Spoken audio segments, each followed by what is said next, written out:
Muy bien. Buenas tardes a todos. Bienvenidas y bienvenidos a la UNED de GEA de los Caballeros esta tarde de viernes para escuchar la conferencia del doctorando Rafael Díaz Moya sobre un tema, en mi opinión, de interés y actualidad. Sean bienvenidas también todas las personas que nos están siguiendo en directo o en diferido a través de Internet. Los saludamos. Y permítanme, en primer lugar, excusar la asistencia de doña Ana Lagunas, la directora de la UNED de Calatayud, a quien le ha sido imposible, como hubiera sido su deseo, acompañarnos en esta sesión a causa de un compromiso previo e ineludible. La conferencia que a continuación vamos a escuchar es fruto del trabajo del proyecto de investigación Partidos Políticos, Origen, Función y Revisión de su Estatuto Constitucional, teniendo como resultado la publicación del artículo Origen de los seguros de invalidez, vejez y muerte a través de la normativa y los congresos de Organización Internacional del Trabajo y su recepción en España, el número 23 de la revista de Derecho UNED.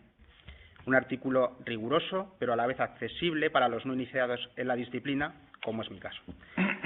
Y además, en mi opinión, muy interesante, como enseguida podremos comprobar.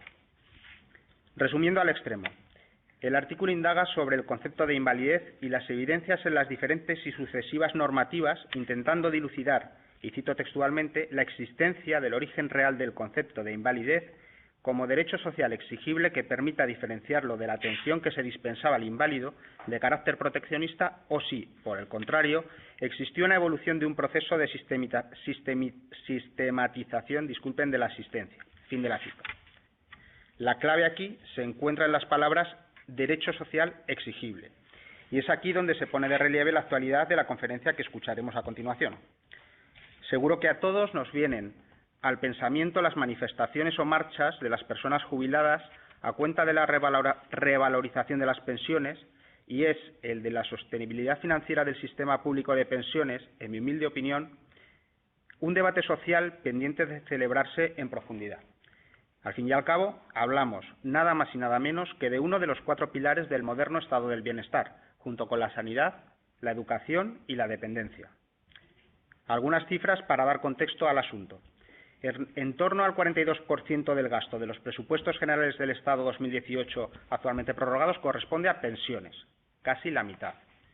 En septiembre de 2019, el mes pasado, se abonaron en torno a 10 millones de pensiones a más de 9,5 millones de pensionistas, de los cuales 6,9 corresponden a pensiones de jubilación, 1,68 millones a pensiones de viudedad, 0,937 millones a pensiones de incapacidad permanente, 0,138 millones a pensiones de orfandad y 0,024 millones a pensiones de favor familiar, en septiembre de 2019.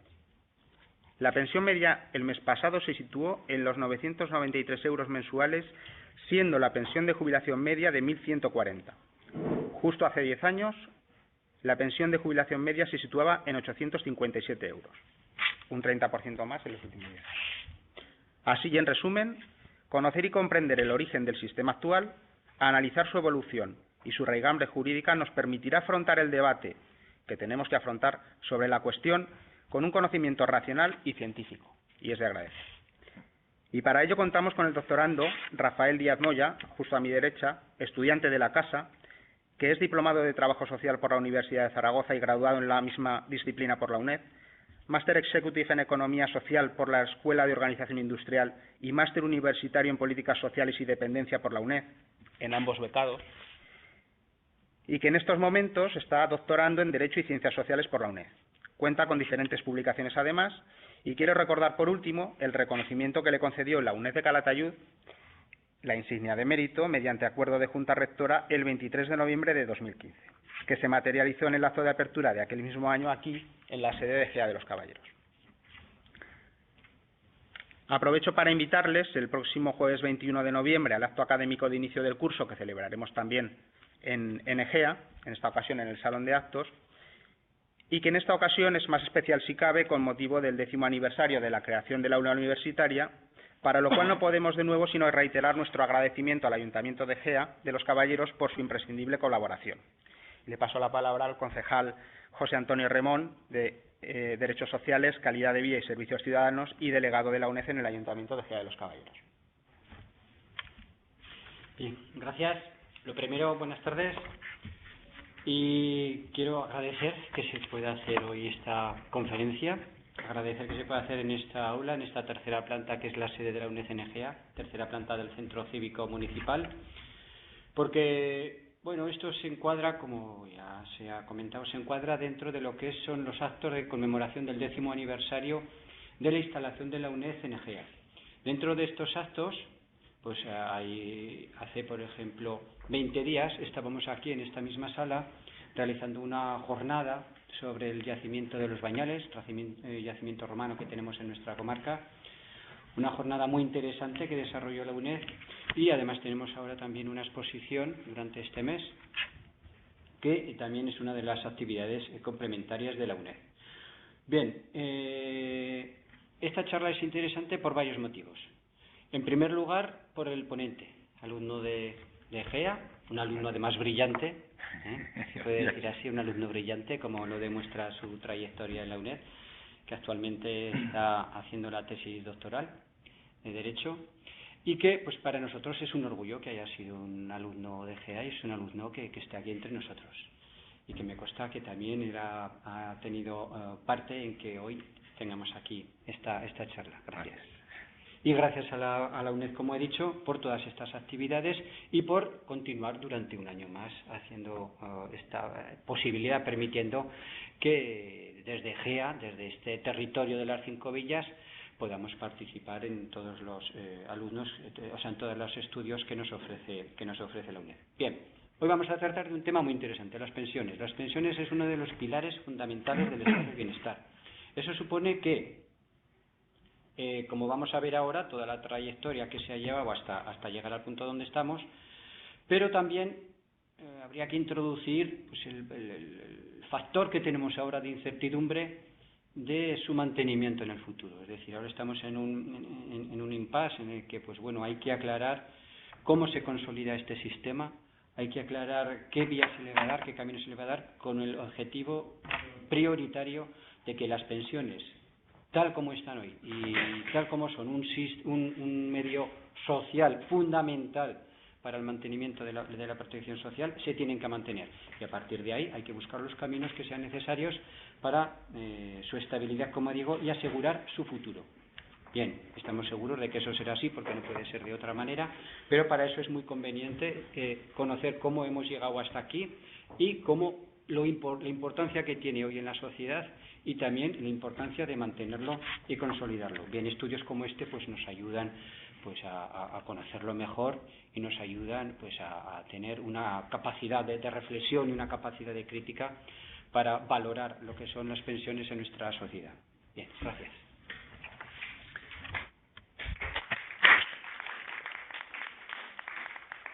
Seguidamente, ¿no? Rafael Díaz nos tiene la palabra. Gracias. Hablar. Bueno, en primer lugar, buenas tardes.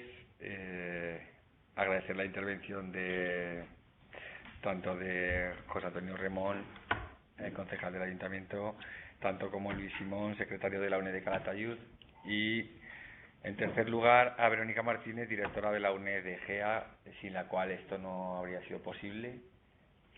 También tengo que dar las gracias a la profesora doña Remedios Morán Martín, que es la que está incluida dentro del proyecto de investigación de 2017, Partidos Políticos, Origen y Función y Revisión de su Estatuto Constitucional, que es donde está incluido este proyecto de trabajo, y que es catedrática del Departamento de Servicios Sociales y Fundamentos Históricos Jurídicos de la Facultad de Derecho en Madrid, y el profesor titular de Derecho Constitucional de la Universidad del País Vasco en Leioa, don Javier García Martín. Luego también tengo que agradecer a las personas que están en directo en estos momentos por la vía online, así como las personas que lo vayan a poder ver posteriormente en diferido, que me consta que van a ser muchas. Y señoras y señores,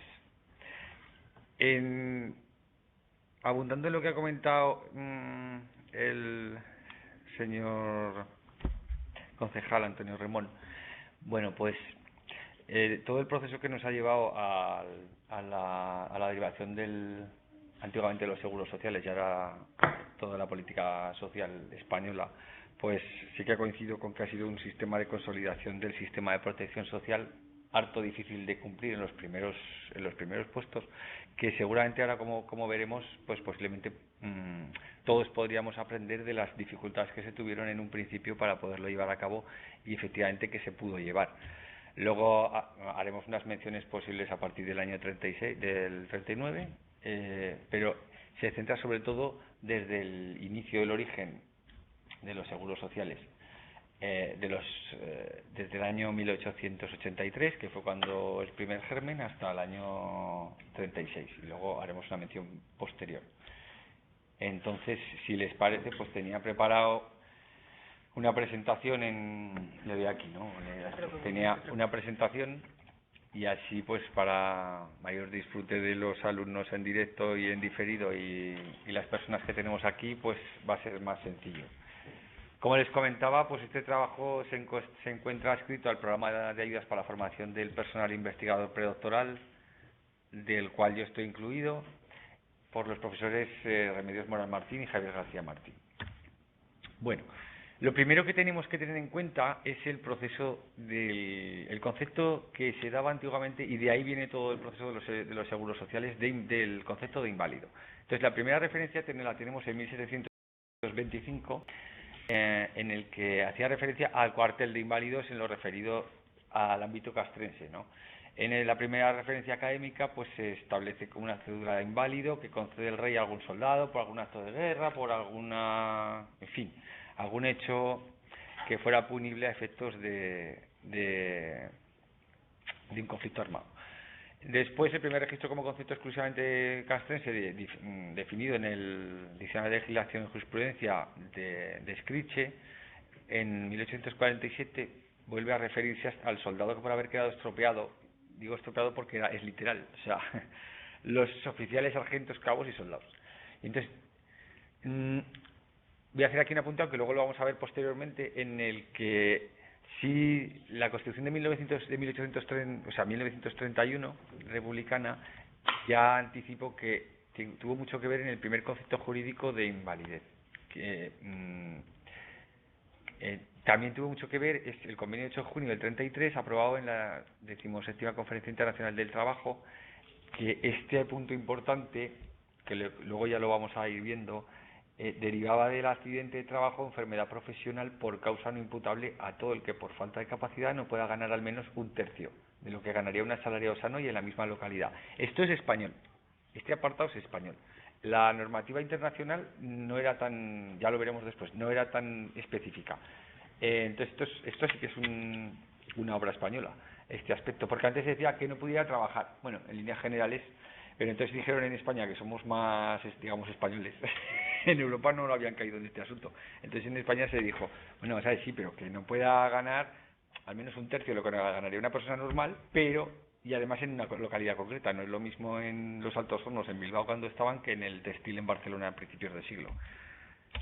Bueno, el origen del concepto de inválido. Me tomo la libertad de poner estas fotografías que son un poco impactantes. No es que tenga nada a nivel o sea, no tiene nada que ver a nivel periodístico, es simplemente pues para hacer referencia a que hasta el artículo 46 de la Constitución de 1931 la gente no tiene constancia de que no se recogía la protección por la invalidez en el trabajo. Entonces, desde la Constitución de 1837 hasta la Republicana del 31, el concepto de incapacidad a nivel constitucional, quiero decir, solo se recoge en el ámbito de la corona. O sea, si el rey era incapaz, pero ya está, no hacía ninguna referencia. Entonces, tanto en España como en el resto de Europa, he puesto 3 fotografías que me gustaría explicar. Este niño se llama Gilles Newson, que tuvo un accidente trabajando en un molino. Entonces, pues la máquina de hilar se le cayó sobre la mano y, en fin, abundando más en esta historia particular, pues acabó casi poco menos que cortándose la mano, ¿no? Esto fue en 1912. Ahí está escrita la fuente, ¿verdad? Luego, el otro más a la derecha es Oscar Matún y John Healy, de 14 años, ambos los dos, que fue en Massachusetts, en Estados Unidos, pues los dos con severas amputaciones de las falanges de las manos por trabajar donde no debían. Y aquí En la foto de en medio es el departamento de troqueladoras de las galletas Artiach, que todos hemos comido galletas Artiach. Bueno, pues eso fue en 1917. Que si se fijan ustedes, pues estaban todas las mujeres trabajando de pie. Bueno, pues en 1912 existía una ley que se llamaba la ley de silla. Eso quiere decir que las mujeres no podían trabajar de pie, debían trabajar sentadas. Pero como vamos a ver ahora, a partir de ahora, no se cumplía ninguna legislación, por diferentes causas. Y he puesto esta foto porque es muy representativa en el sentido de que sí existía una legislación que estaban haciendo los reformistas españoles, pero en el fondo luego no se cumplía. Y esta foto es una gran demostración de este asunto en España. Bueno, el origen del intervencionismo, como hemos comentado, pues bueno, se basa en las relaciones de producción entre los obreros y los patronos, en las que se crea un conflicto social sobre el modelo productivo. Bueno, muy importante, existía el liberalismo, que es el sistema productivo con los intereses del capitalismo, que tuvo un enfrentamiento brutal frente a un mercantilismo que derivó en una intervención del Estado en el proceso de producción, ¿vale? Entonces, digamos que a partir de aquí se dieron cuenta de que había que crear una legislación o había que proteger el trabajo asalariado de alguna manera. Entonces, la ley Benot, que se llama así por el fundador, del 24 de julio del 873, pues digamos que se puede considerar el primer inicio ideológico de la acción política frente a la burguesía liberal.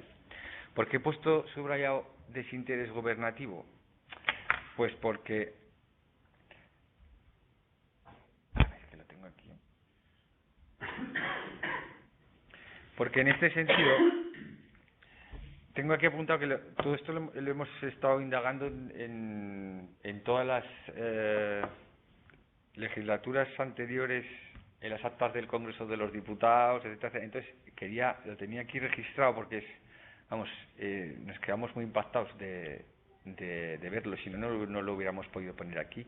El desinterés gubernativo en esta época, concretamente, fíjense que la ley es de 1873, bueno, pues en 1881, en la legislatura 1881-82, el 5 de abril de 1882, concretamente en la página 2573 de las actas del Congreso de los Diputados, pues el ministro de Fomento, señor Alvareda, que aquí lo conocemos por la calle Alvareda, que es la calle de Hacienda en Zaragoza, bueno, pues él dijo que no tenía conocimiento absoluto de esta ley y que si él no tenía conocimiento de esta ley, pues entiende que no servía para nada.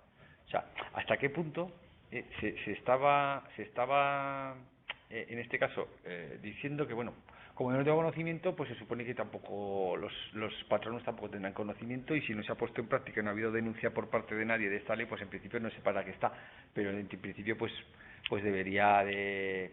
No dicen exactamente textualmente, sino quitarla, pero vienen a decir que no es extraño porque nadie que yo sepa la ha puesto en vigor, como diciendo, si yo no lo sé, pues en principio esta ley está aquí, pero no sirve para nada.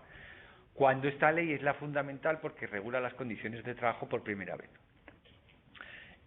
Que entonces, a partir de aquí es cuando ya se empezó a estipular que tenía que haber una serie de instituciones.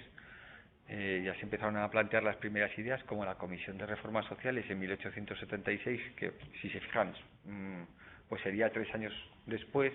Y si se fijan también, esto que dijo el ministro de Fomento, el señor Alvareda, fue en 1882, que ya se había creado la Comisión de Reformas Sociales, que se creó para el estudio de los problemas de las clases trabajadoras que ocurrían en las fábricas. Entonces, pues, fíjese usted que ya tenían toda la estadística, bueno, todavía no la tenían toda completa, pero tenían bastante estadística en este sentido de lo que pasaba en las fábricas, a través también del Instituto de Reformas Sociales en 1903, cuando se creó, que en 1882, fíjense que hasta decían que no servía para nada esta ley porque nadie la usaba. O sea, entonces era un poco traumático, por eso había puesto el desinterés gubernativo. En este caso sería más que gubernativo, ministerial. Luego, la institucionalización de la intervención, como hemos comentado, pues inicia con no sobre el Instituto Nacional de Previsión, que he oído muchas veces por ahí y me han comentado, sino con la Comisión de Reformas Sociales en 1883, a través de un grupo krausista que ya anticipo que este grupo fue el que creó los seguros sociales en España.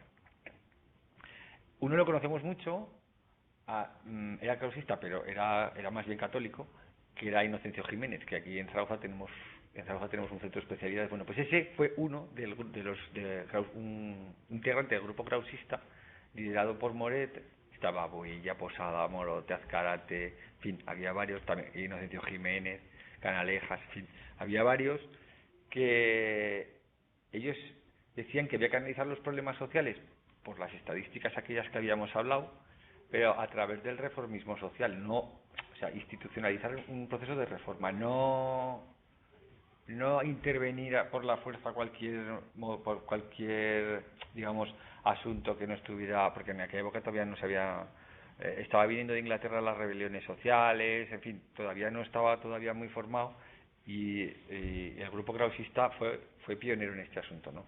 Después el Instituto de Reformas Sociales en el 1903, al que se le encargó la preparación de la legislación de trabajo y la inspección y la estadística, que ya se había iniciado con lo que habíamos comentado del el decreto para el estudio del análisis de las clases sociales en las fábricas, ¿no? Entonces, en este sentido, posteriormente en el INP, que es el Instituto Nacional de Previsión, o lo que posteriormente fue el Instituto Nacional de la Seguridad Social, se creó en 1908 para establecer los seguros sociales, pero bueno, ya comentaremos, ¿no? Y que digamos que sería el intervencionismo social del Estado, el germen del Estado social español. En este sentido, podríamos comentar que, como anécdota que encontramos que bueno, el INP 1908 sí que tengo que decir que fue el inicio de los seguros del retiro obrero, que era voluntario, que era cuando se creó en 1908. Y como anécdota sí que me gusta apuntarles que en este caso el tema del retiro obrero se le llamaba, los trabajadores se le llamaba la perrona, porque algunos de ustedes que están aquí sí que habrán visto lo que eran las perras gordas, que eran 10 céntimos. Pues eso es lo que costaba lo que era el seguro obrero, costaba 10 céntimos. Y por eso le decían la perrona. O sea que por eso, en este sentido, pues para los que tienen más experiencia, pues sí sabrán lo que era una perra gorda.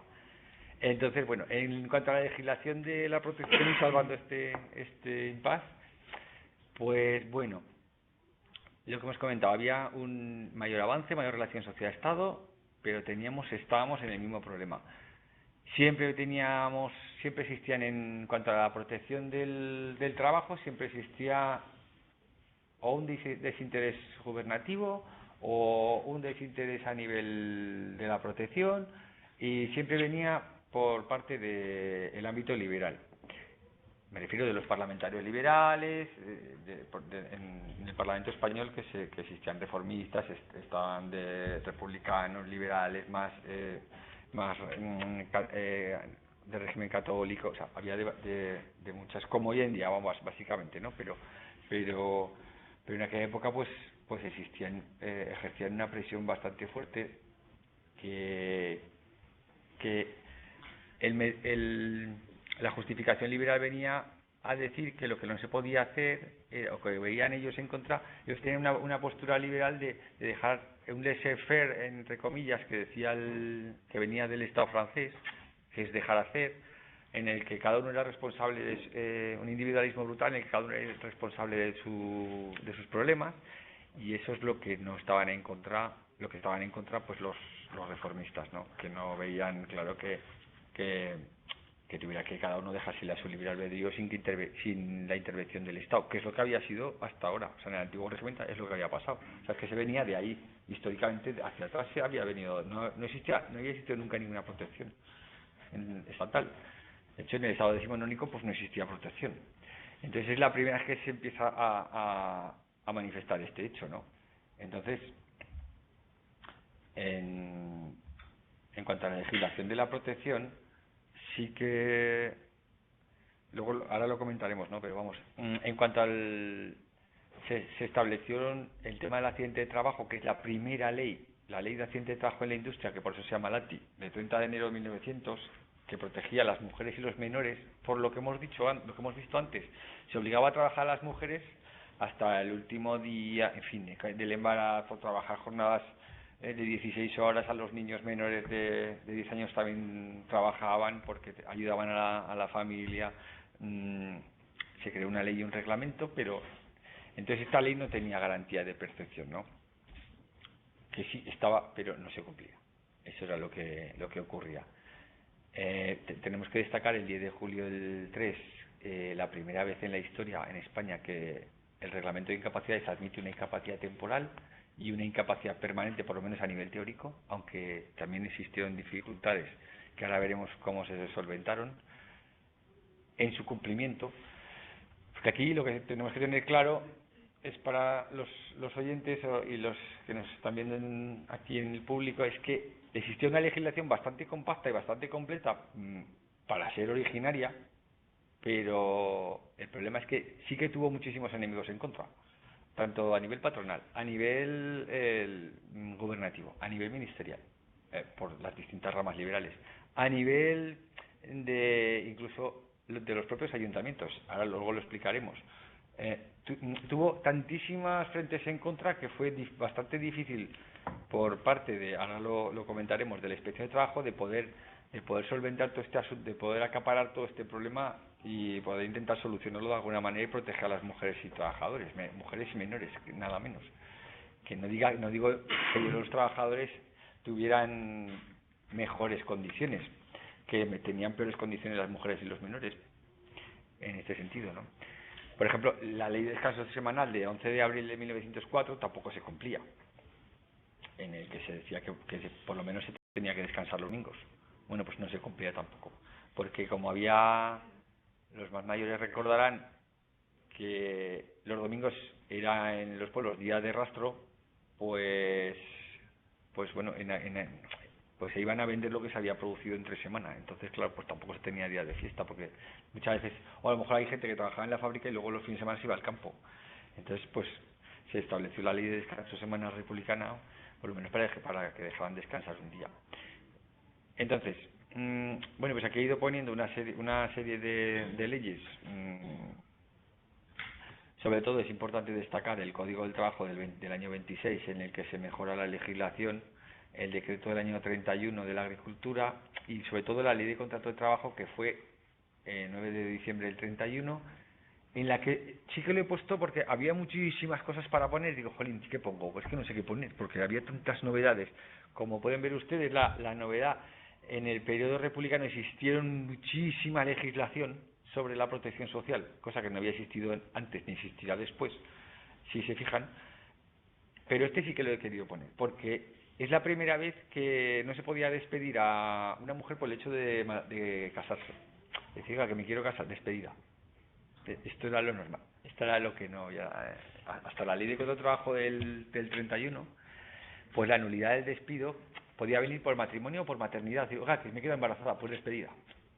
Bueno, hoy en día, sí, jurisprudencialmente sí que hemos leído, además hace poco, algún despido nulo sobre la maternidad en el Tribunal Supremo. O sea, que lo de la maternidad hoy en día también pasa, que despiden a mujeres que están embarazadas y las despiden. Lo que pasa es que luego es nulo el despido. Pero bueno, lo que sí que he querido poner básicamente era por el hecho de querer decir, oiga, que me voy a casar o que contraigo matrimonio, despedida. Eso era lo que pasaba. Y hasta la ley de contrato de trabajo de 9 del 12 del 31. Entonces, en este aspecto, cuando hemos puesto lo de el riesgo profesional del accidente de trabajo, que lo hemos puesto subrayado, sí que quería hacer un aspecto que es muy importante, que es la culpabilización del trabajador. A ver, en este punto, hasta esta ley, la culpa de un accidente de un trabajador podía venir porque tuviera la culpa.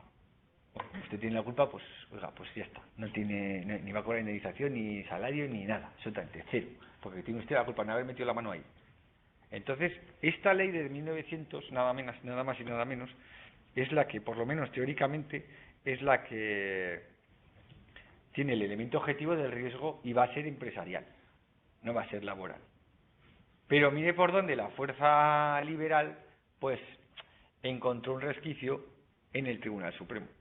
en el que en el Tribunal Supremo venía a decir que justificaba el proteccionismo liberal, pero mire usted que, por ejemplo, según sentencia del 21 de octubre de 1903 del Tribunal Supremo, viene a decir que distingue entre accidente por imprudencia, pero esa imprudencia puede ser excusable o no excusable.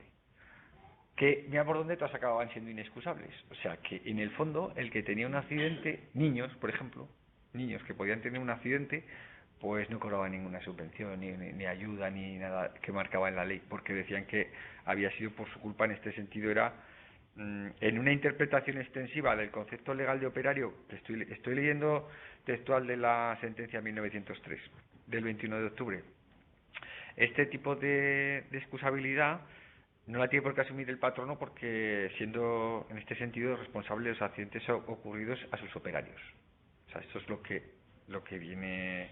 Hay otra sentencia 21 de octubre de 1903 que viene a decir solamente lo mismo, que en fin, que no tiene por qué pagar el empresario la culpabilidad del trabajador, ¿no? En este caso solían ser menores. Hay dos casos en el País Vasco que a ver si lo encuentro lo comentaré.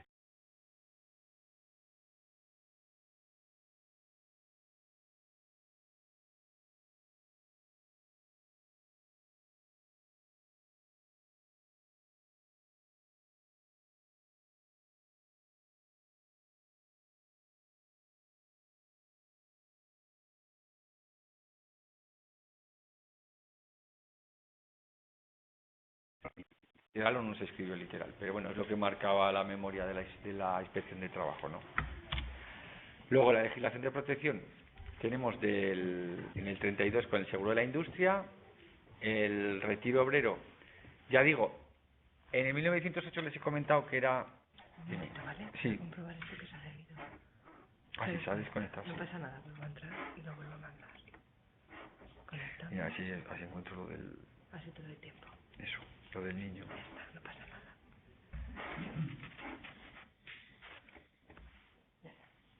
Ya está.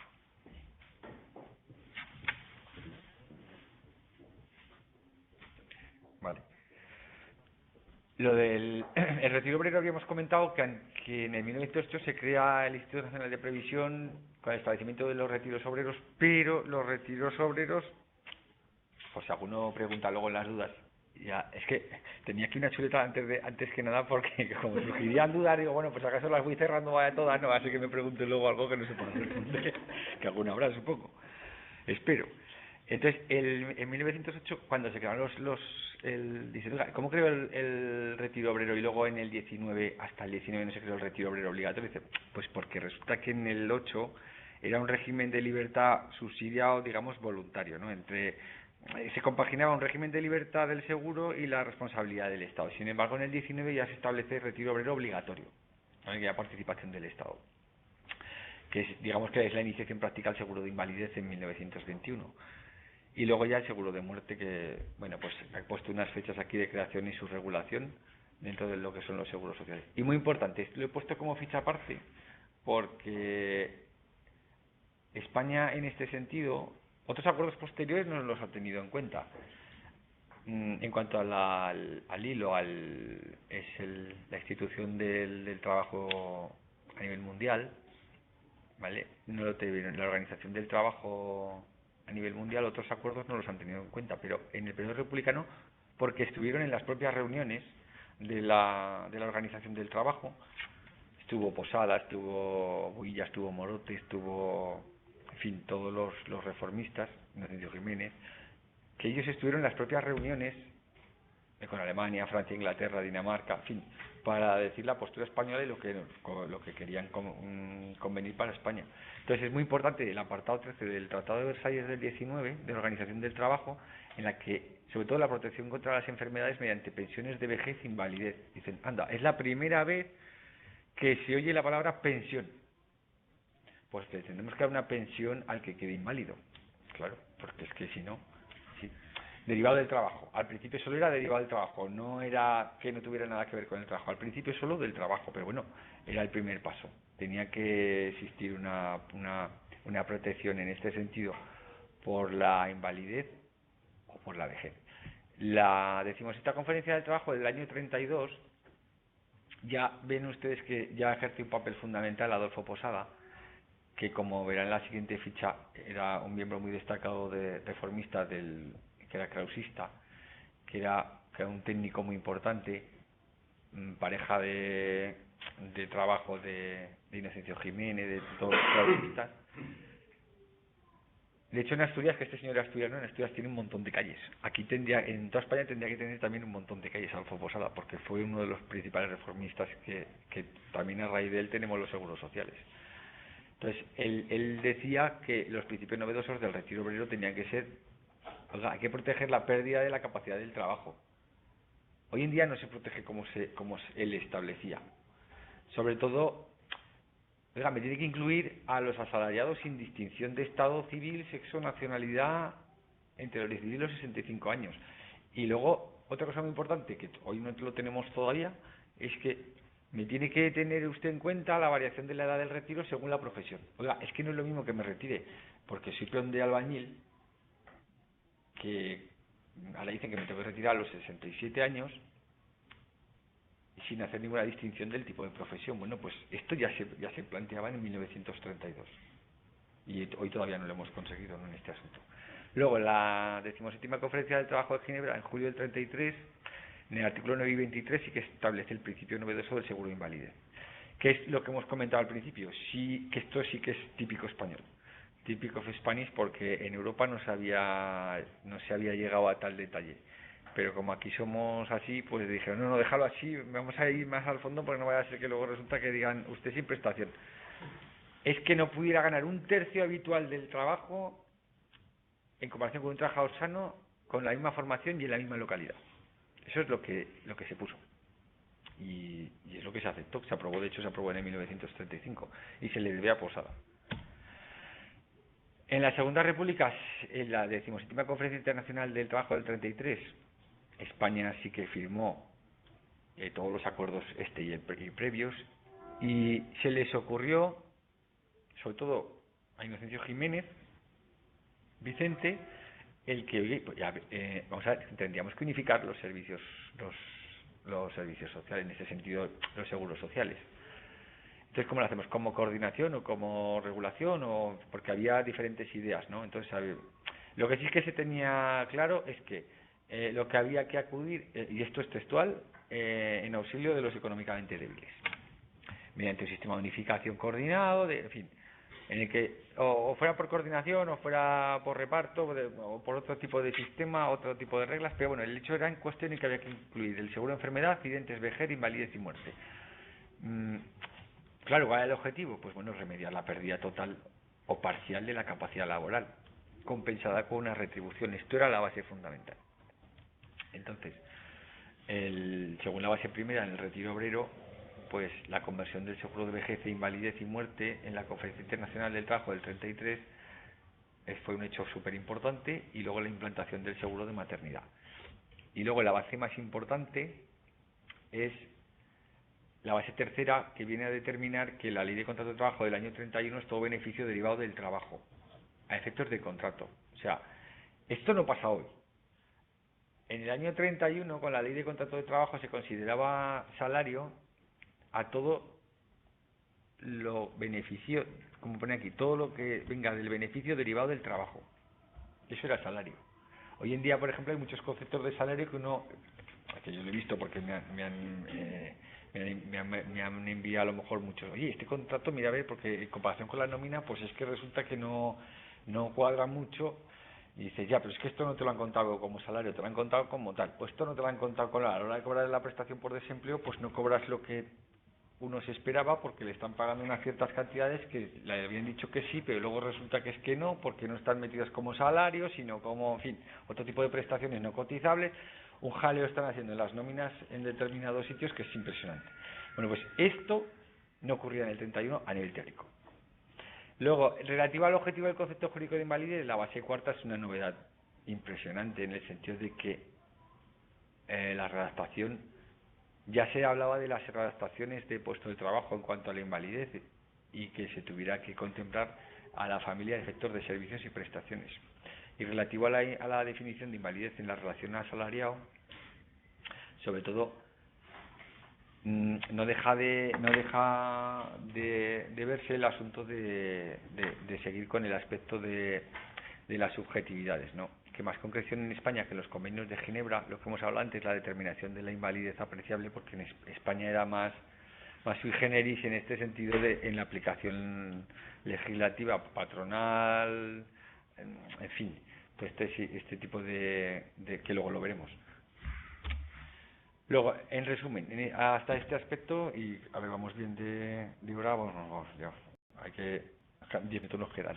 Entonces, los temas más importantes sería, lo que hemos hablado, el trabajo del krausismo, que como ven ustedes, pues está Cárate, Builla, Adolfo Posada, el catolicismo social de Inocencio Jiménez, que conocemos nosotros a nivel local, García Ormaechea, regeneracionistas como Maluquer y conservadores liberales como Eduardo Dato y José Canalejas. Si se dan cuenta, digo conservadores liberales, que no eran todos los liberales los que estaban en contra. Estos señores son los que se dieron cuenta de que no podía existir por muy liberal que sea uno, decía, yo es que soy muy liberal. Bueno, sí, pero lo que no puede ser es que la gente en las fábricas esté muriendo, las mujeres y niños sobre todo.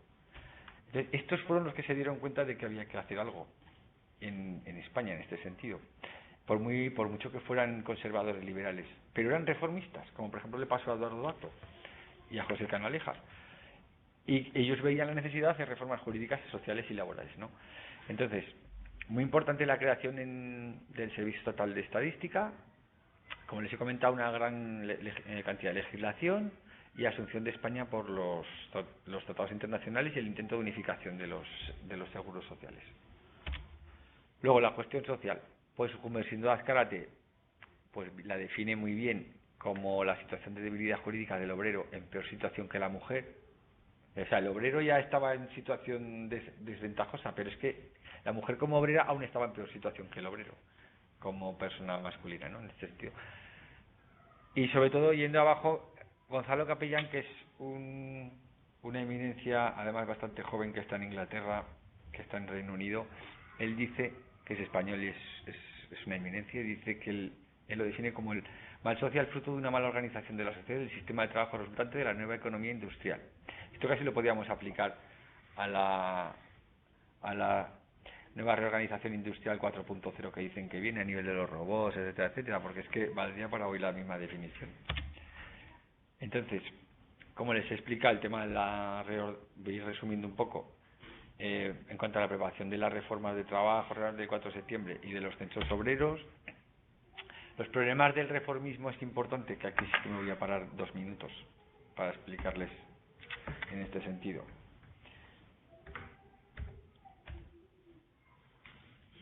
Aquí sí que es importante explicarles que, sobre todo, donde pone máquinas caciquiles, que dice clientelismo de partidos políticos. Esto lo dice Raymond Carr, que es uno de los mayores expertos en el reformismo social y en la historia de los seguros sociales en España. Pues es que les voy a explicar así a grandes rasgos. Vamos a ver. Existía la Inspección de Trabajo, que era la que se encargaba de cumplir la legislación social. Bueno, pues existían también unas cosas que se llamaban las juntas locales de reformas sociales, que estaban encabezadas por los alcaldes de los pueblos. Entonces, en estas juntas locales de reformas sociales y provinciales, pues muchos de los vocales y los presidentes tenían empresas, entonces no les dejaban tampoco cumplir a la inspección con la normativa vigente, porque entonces lo que hacían era que esto venía derivado, como especifica Raymond Carr, que el clientelismo de los partidos políticos se trasladaba a máquinas caciquiles en el que les daban títulos de nobles a patronos y para transformarlos en terratenientes. Esto pasaba como decía Raymond Carr, bueno, en el franquismo pasó más en mayor grado, pero en la República también pasó en este sentido, ¿no? Entonces, estos alcaldes que eran los dueños, digamos, entre comillas, los presidentes, bueno, entre comillas no, los presidentes de las juntas locales de reformas sociales, eran los que, en acuerdo con los patronos, los que negaban el cumplimiento de la legislación a los obreros, y es el gran trabajo que yo de aquí, por parte del Servicio de Inspección de Trabajo, desde 1907 hasta 1923, porque luego ya vino el en fin, la dictadura de Primo Rivera, y toda la documentación del Ministerio de Trabajo y del INGESA, donde hemos estudiado del año 6 al 23, toda la documentación del Inspección de Trabajo, fueron los únicos que se encargaron de la ejecución del cumplimiento de la ley. O sea, que le debemos a la Inspección de Trabajo todo lo que pasó, la solución, en fin, toda la protección de la industria textil de Cataluña, que era muy fuerte, la siderometalúrgica en Vizcaya, en fin, hasta en los aspectos en Andalucía, sobre todo con los enfrentamientos de la mano negra, que aquí tenía una nota sobre este aspecto, que venía a decir que esto lo dice Jacques Maurice, también es un autor como Raymond Carr, bastante publicista en este sentido de los seguros sociales, ¿no? Que especifica que los crímenes de la mano negra se sustanciaron debido a las pretensiones planteadas por los portavoces de las clases dominantes en el peligro de que los campesinos actuasen colectivamente para resistir mejor ante los medios empleados por la burguesía agraria para reducir sus costes de producción. O sea, que es que tampoco fue de verdad. Y esto es yendo al texto de 1920 y tantos, que a lo mejor el texto se podía estar parte equivocado o no podía estar parte equivocado, pero por lo menos en la fuente original, que hemos ido a otro tipo de fuentes, ¿no? Luego, el problema, a efectos de los problemas de la unificación que tenía Inocencio Jiménez y los reformistas, era, bueno, pues en cuanto a la diferenciación de los riesgos, la distinción de los sistemas financieros, la distribución de las diferentes cargas, a efectos económicos, claro. Y ahora les voy a poner un ejemplo muy simple para que lo entiendan. Las consideraciones del salario, qué es lo que se considera el salario, y como ejemplo que no se llegó a la unificación, bueno, no se llegó porque se inició la guerra civil, pero sí que quería comentar que, por ejemplo, hay unos problemas importantes, sobre todo como se derivó como el stage retrospectivo, esto en aplicación del seguro de maternidad. Digamos que era que la ley especificaba, por no buscarlo, ¿no? Pero vamos, la ley especificaba que con que se tuviera un trimestre de la cuota de maternidad, pues luego cuando no se trabajaba podía tener derecho al seguro de maternidad, al cuidado, la prestación, en fin. Entonces no habían caído en este asunto. Entonces lo que ocurría es que si existía mucho nivel, o sea, se tenían muchos hijos. Entonces, por la aplicación del artículo 25 del reglamento del seguro de maternidad, con que tuvieran una cuota ya podían acceder a los servicios de la maternidad. Entonces, claro, eso les provocaba a nivel económico, digamos que se nos desmantela el sistema del seguro de maternidad. O sea, como lo que están hablando ahora con las pensiones, ¿no? Pero sin embargo lo supieron recomponer de una manera muy sencilla, que fue diciéndole a los patronos, diciendo, oye, vamos a ver, lo que tenemos que hacer es que no me puedes dejar a todas estas mujeres que las tienes trabajando en tu casa y en tu casa del patrono o en las casas suyas, sin aplicar el seguro. Si me aplicas el seguro y pagas tus cuotas, entonces sí que ya pueden tener todos los hijos que quieran, que lo podremos cubrir. Esto es lo que realmente pasaba, y así de esta manera lo solventaron, pero lo solventaron con la inspección de trabajo. Esto es una de las paradojas que salieron bien en este sentido, que si no hubiera sido para la inspección de trabajo, pues a lo mejor el seguro de maternidad se hubiera venido abajo a nivel económico, no a nivel de sustento. Como conclusión final, ya me he pasado 2 minutos de la hora. Como conclusión final, no se pudo llegar a la unificación de los seguros sociales, por lo que hemos hablado del librecambismo parlamentario, por las juntas locales de reformas sociales, como resumen, pues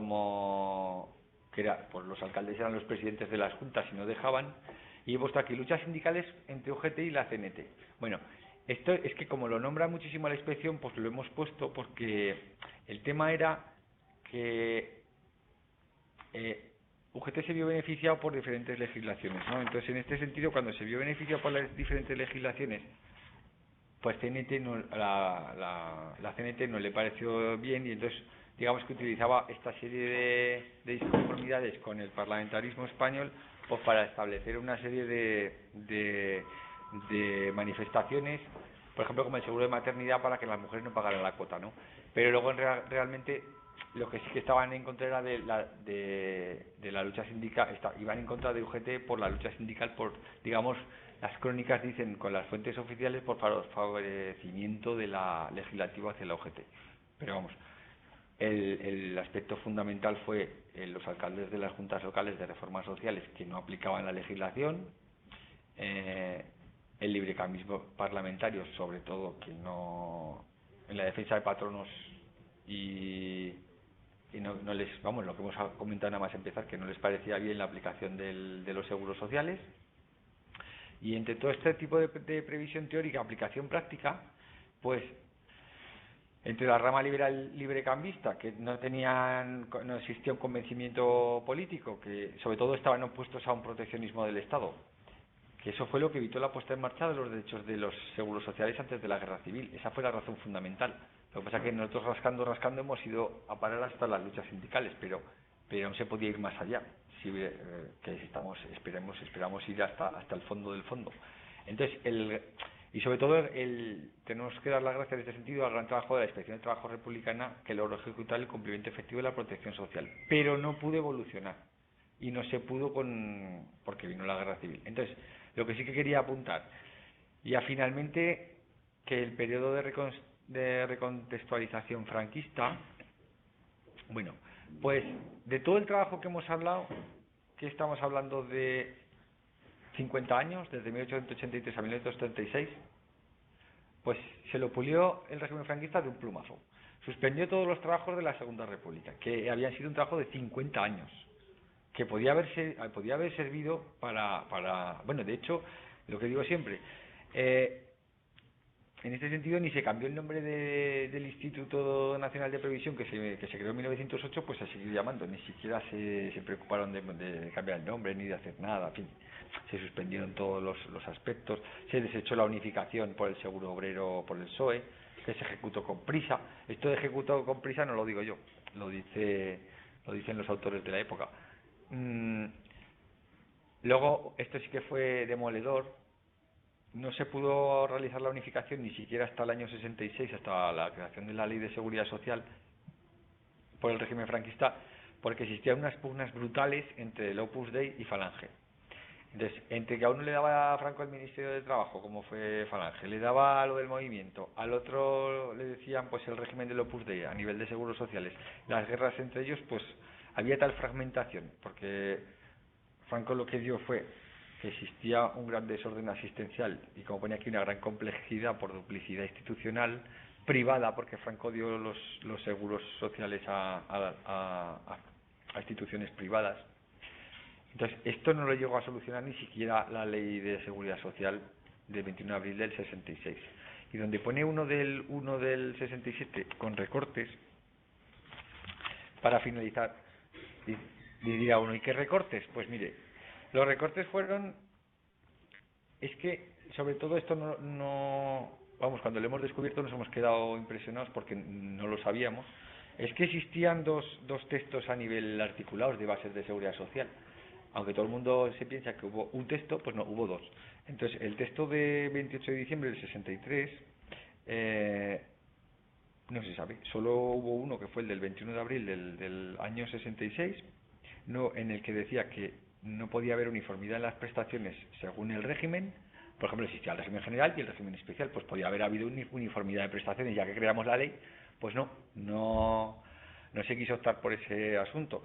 Tampoco se quiso optar por los niveles de financiación que en teoría se estaban, en el periodo republicano existían, que se estaban enfocando hacia unos niveles de intervención del Estado más cercanos a la totalidad, que se tenía la experiencia, pero como no se quiso, pues entonces en este aspecto no se llegaron a los niveles de financiación que se pretendían, ¿no?, en este sentido. Y sobre todo, finalmente, no se tuvo en cuenta, y eso es hasta hoy, la cotización por porcentaje de salario real.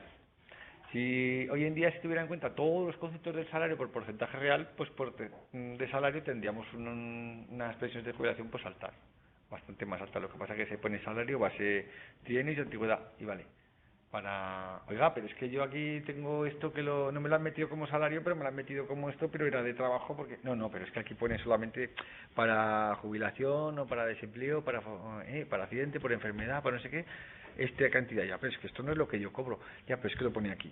O sea, esto viene de la Ley de Seguridad Social del año 66 y ni siquiera se tuvo en cuenta, como pone aquí, no en cuenta la cotización por porcentaje de salario real.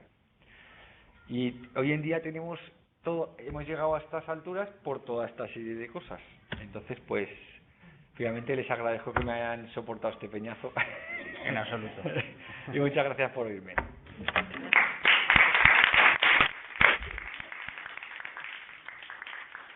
Bueno, Rafael, muchas gracias por la magnífica conferencia. Yo creo que en absoluto ha sido un peñazo, ha sido una conferencia que es un lujo poder tener en este aula universitaria de GEA de los Caballeros, que es algo que habitualmente se hace en las facultades en la sede central en Madrid. Entonces, es de agradecer que hayas conseguido traerla aquí. Y antes de dar paso a las posibles intervenciones que haya en el chat, no sé si las hay, si tienen ustedes alguna cuestión que plantear, también lo pueden hacer. Tienen aquí a Rafael a pecho descubierto para atenderles. Yo quería transmitirles un par de reflexiones que he hecho al hilo de la conferencia. En primer lugar, lo interesante que me ha parecido ver cómo se traducen los valores sobre los que se configura una visión social, cómo se traducen en leyes para luego decir, vale, esto es el seguro económico o el derecho que podemos exigir. Al final la pensión, sea en el formato que sea, de jubilación, de orfandad, de lo que sea, es algo que vemos reflejado en un derecho que materializamos, pero viene de un punto de vista de valores. Entonces, lo importante que es cómo se traducen los valores a las leyes, al BOE, y luego el impacto que tienen en la vida en el día a día de la ciudadanía. Eso es. Me ha parecido también muy interesante el aspecto de la visión reformista de Inocencio Jiménez, cómo hace un reformismo siempre a partir de los datos.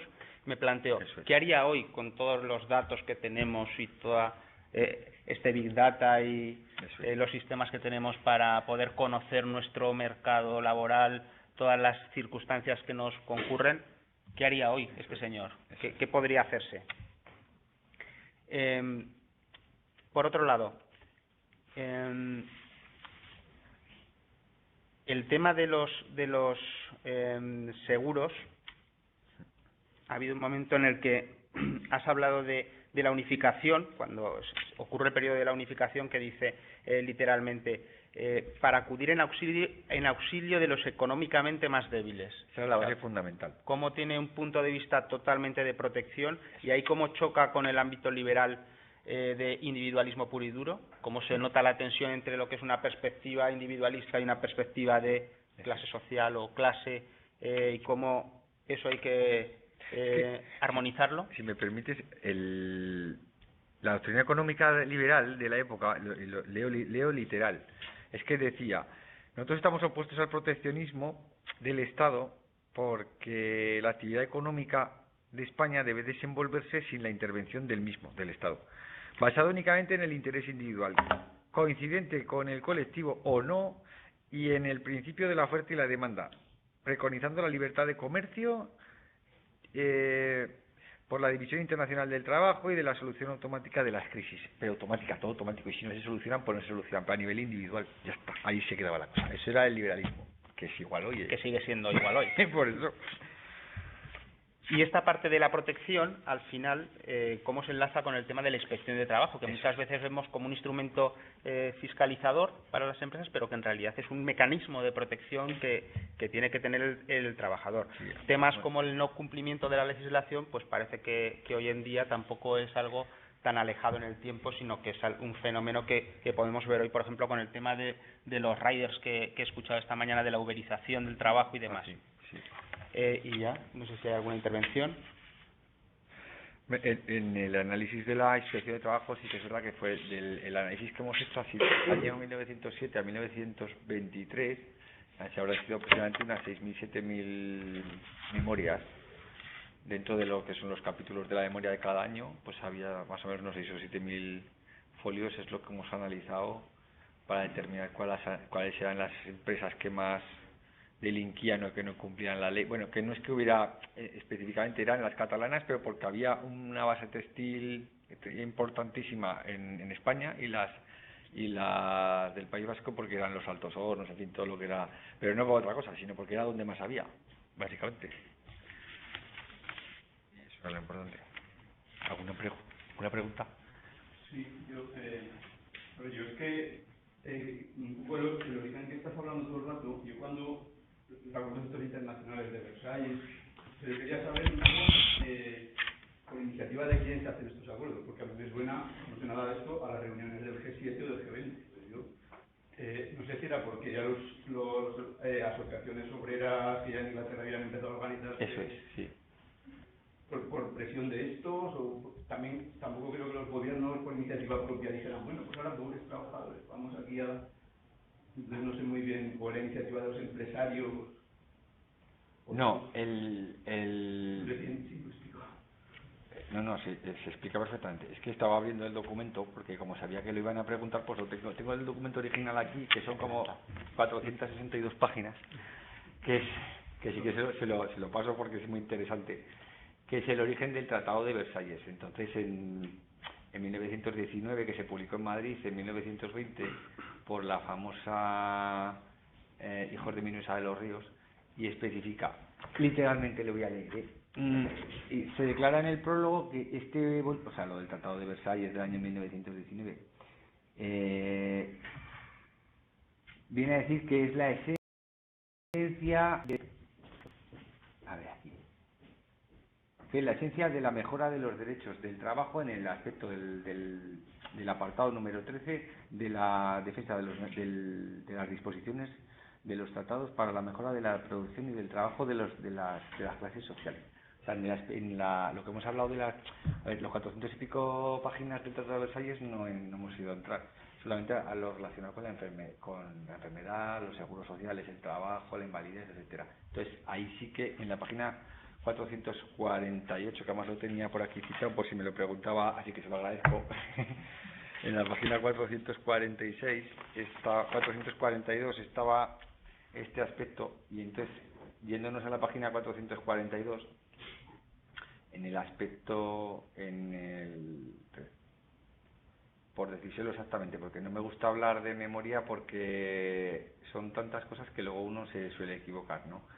Pero en este sentido decía que esto era, fíjate, era importante, que ya se estaban intentando, se habían creado unas oficinas internacionales del trabajo para dar conocimiento sobre las conferencias del trabajo del año 1919, y dice hasta la creación de la oficina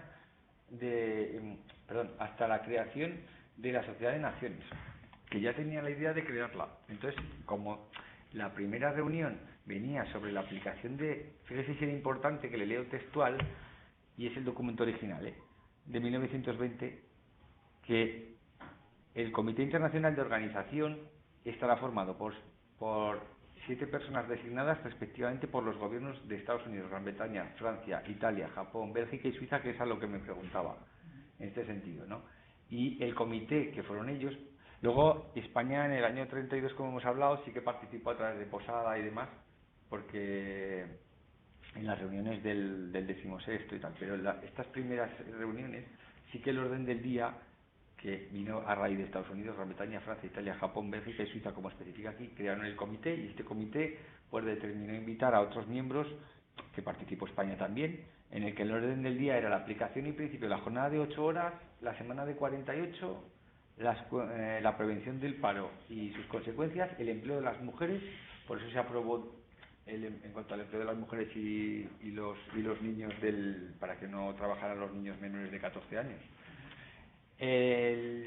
La área misión al trabajo, bueno, lo que le acabo de decir, el trabajar de noche y los trabajos insalubres, porque trabajaban sobre todo en España las mujeres y los niños en trabajos extremadamente insalubres y extremadamente complejos, que producían una mortandad elevadísima.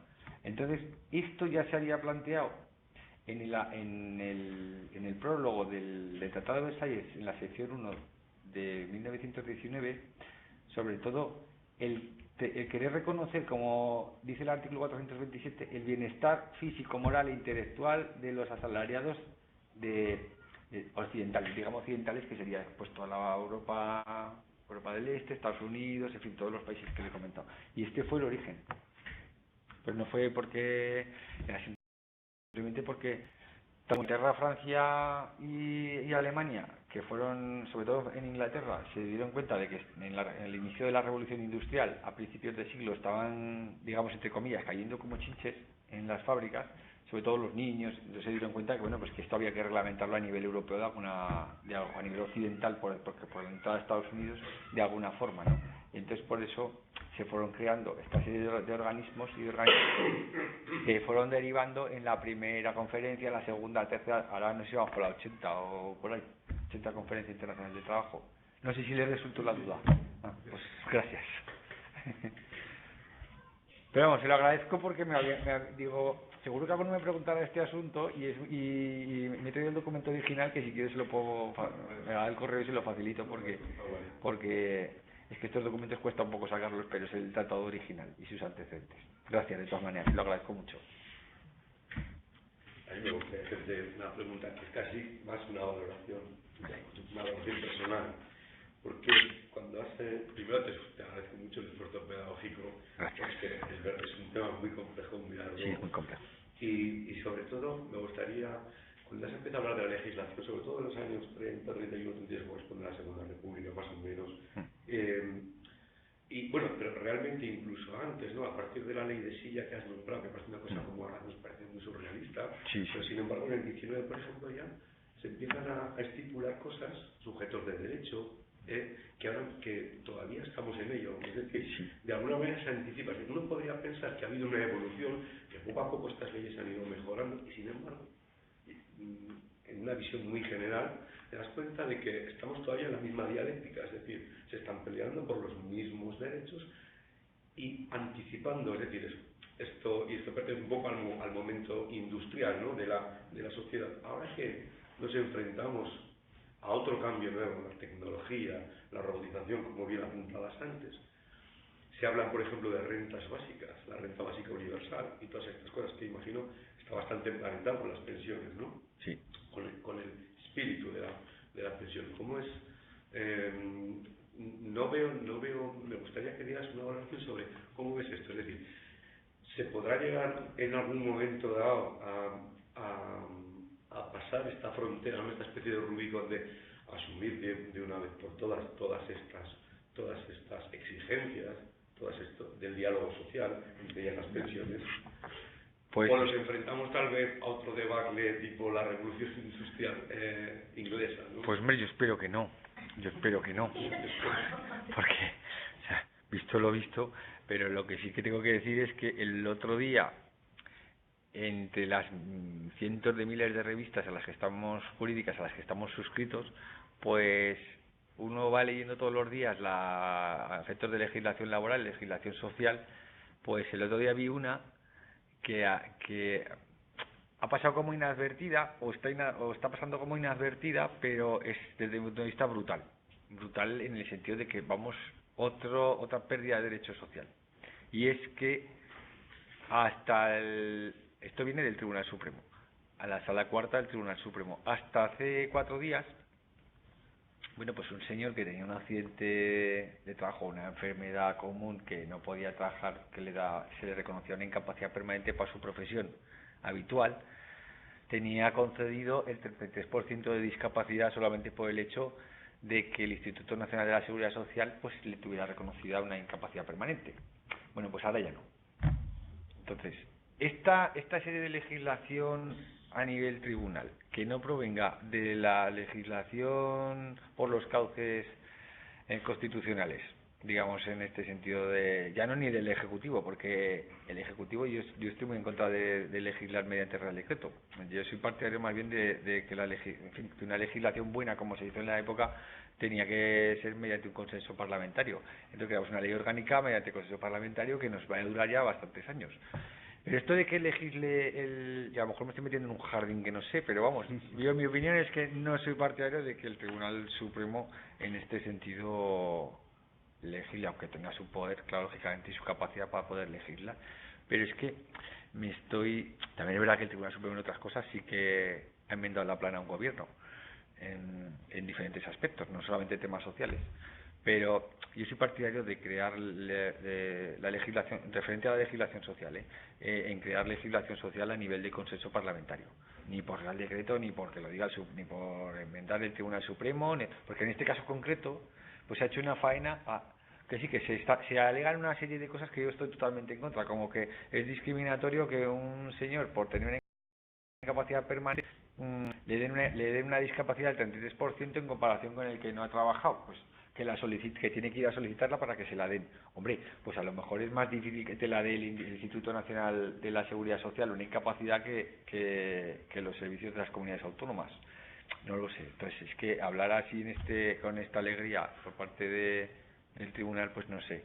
Pero el hecho en cuestión es que ha legislado y ha creado jurisprudencia en el sentido de que ahora ya pues ya no es la automaticidad que existía, ya no existe. Entonces esta para mí es una condición de derecho, de pérdida de derecho, que no, pues hombre, que se podría haber hecho de otra manera. A lo mejor pues sí, pues vamos a dejar de legislar vamos a legislar en este sentido a nivel parlamentario y vemos cómo lo podemos hacer, pero con consenso. Lo que no puede ser es que de un día para otro venga gente y te diga, oye, que es que me han dado una incapacidad y he ido y me han dicho que ya no puedo solicitar esto. Sí, pues sí, ya no tienes derecho a la incapacidad, la tendrás cuando te la reconozcan, pero no por tener incapacidad tienes una discapacidad.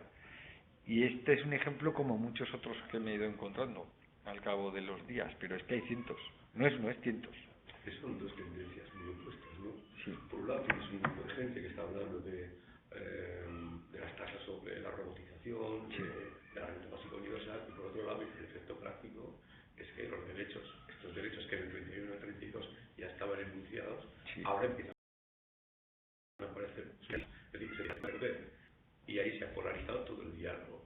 Entonces, por eso, esa idea de decir, ¿dónde vamos a ir? Es decir, ¿a qué punto se va a articular el lenguaje político y el lenguaje social entre esos dos polos? Eso es.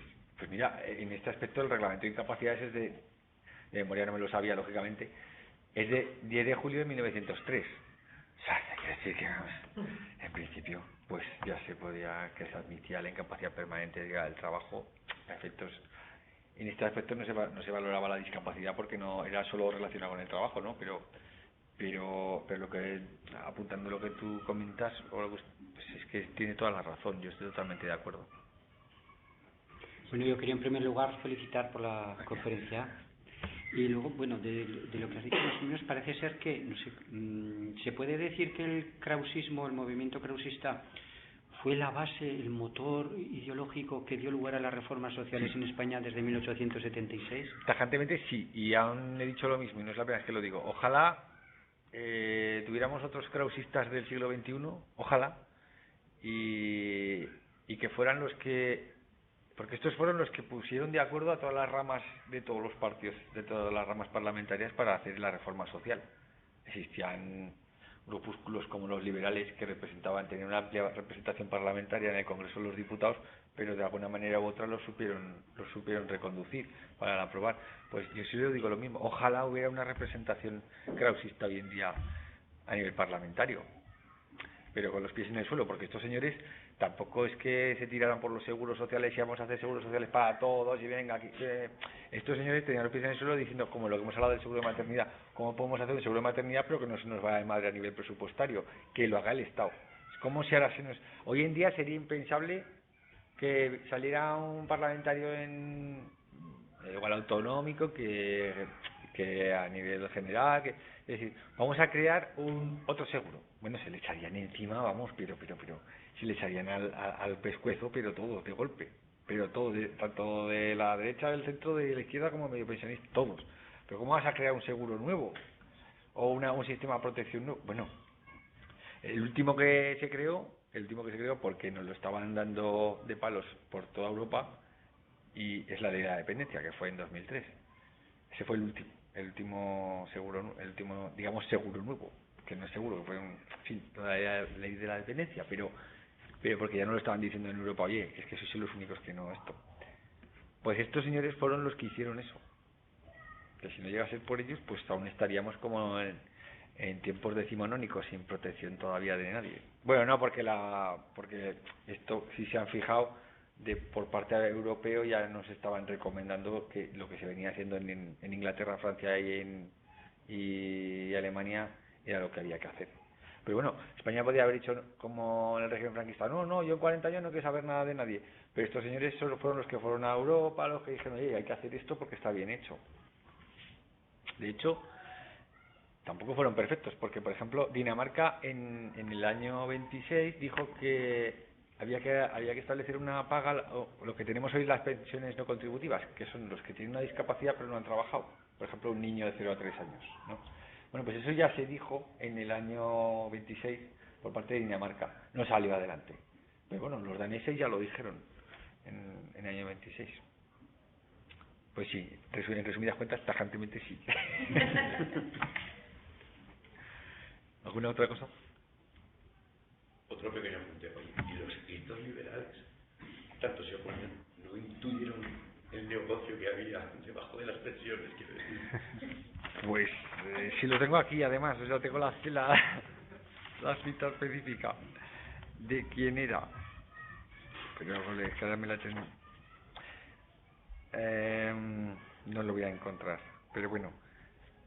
Es que lo que quería decir era que lo que ellos tenían en mente era que lo que veníamos de un estado decimonónico en el que no se podía, que estábamos muy bien con el sistema que teníamos, y esto no te miro porque estoy mirando a ver si encuentro la cita exactamente.